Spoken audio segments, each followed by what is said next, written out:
Jaa, Märt, ma kuulen sind väga hästi, ma loodan, et teie kuulete ka seal saalis mind, sest siin koridoris kohutavalt kajab. Me oleme tulnud ühte väga salapärasesse koridori.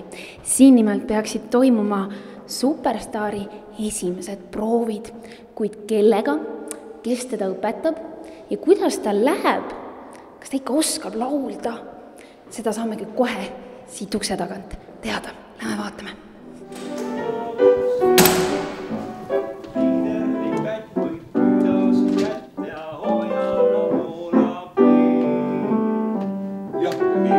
Stopp korra. Nii, ei väga hästi laulad, see on ühtki kriitikat ei ole, aga nüüd mõtle selle peale, et see ei ole mitte lihtsalt laul, vaid see on sõnum, mis sa tahad öelda talle, on see, et kuidas noorel Oliveril siis läheb, et kui palju siin nuute praegu mööda läheb?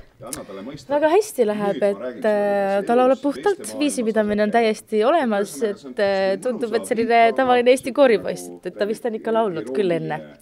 Ja natukene julgust ja tugevust veel häälda juurde ja ta saab väga hästi hakkama, et praegu Ain räägibki, et kuidas siis nüüd laval olla, kuidas selles rollis olla ja kui ta selle kätte saab, siis see laul juba tuleb. No see oli ma rohkem teid ei sega siis. Just see ongi see, et oma kohmetust ta üritab varjata sellega, et ma olen nii mees, kuulab Lika, mis mul sulle öelda on. Sina oled 16 või sa oled 17, aga mina tean, kuidas maailmas asjad käivad. Nii, võtame uuesti algust.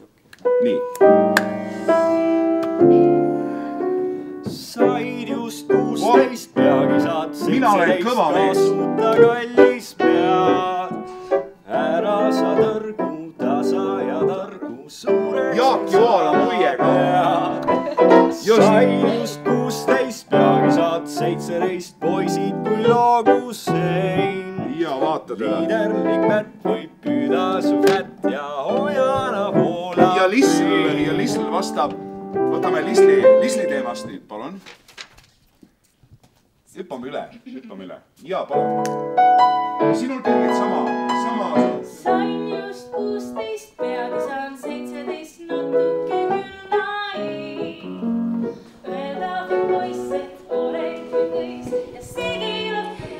Jätame nüüd sinna rahulikult harjutama, aga ühest superstaarist ju päris staari, päris ainult laulmine ei tee, selleks on vaja palju rohkemat muud. Nii et mul on tunne, et teiega kohtume natukese aja pärast taas.